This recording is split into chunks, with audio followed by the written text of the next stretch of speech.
Hello, this is Mr. Brazil. Today I'm going to teach you how to graph with Google Sheets. We're going to do, this is a three-part series. This one's part one. I'll be teaching you how to graph a linear equation using the chart editor. So let's go. So I have volume and mass.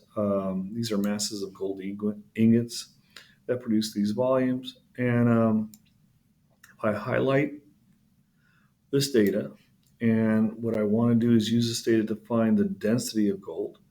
I go over to the far end of my window and I go over to Insert Chart, click it, and Google will provide me a chart.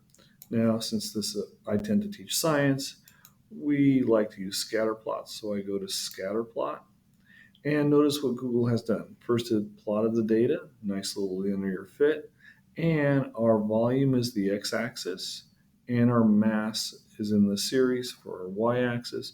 And if we were to take the slope of this line, we will have grams per milliliter, and that's the slope of our line.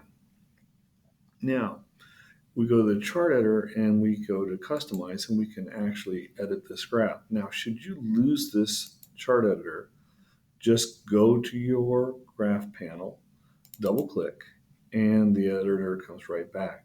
So let's go to customize, chart and axis titles. So we click it, you can actually title the chart.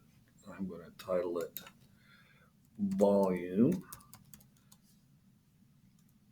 versus mass.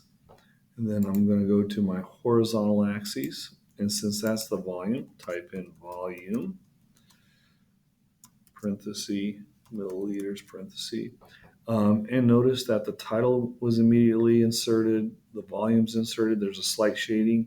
Actually, you don't need the chart editor to do this. You can, once you have these in, you can double click if you want to change the title, and or you can get the chart editor back, either way. And let's go to the vertical. We'll make that the mass, parenthesis. Okay, and now we have our graph nicely titled. So let's put a best fit line. We go to series, just right below the chart and title axes, and click it. And there are three squares. Select trend line, and immediately you have a trend line that fits the data. This is a linear, but if it were a nonlinear system, you could choose many others. Thank you, Google. So it's linear, and now go to labels, and that's where you can get your equation put into the chart. And for our data, it looks like the slope of our line, this is an mx plus b equation. Our slope of our line is 19.1, and so we could do a percent error on this data. But this is how you plot a linear equation with Google.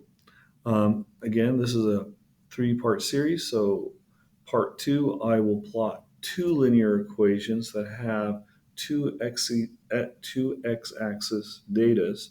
So that has a little bit of a challenge. I'll show you how to do that. And on the third video, I'll plot two nonlinear sets of data on the same graph. So I hope this helps, and thank you.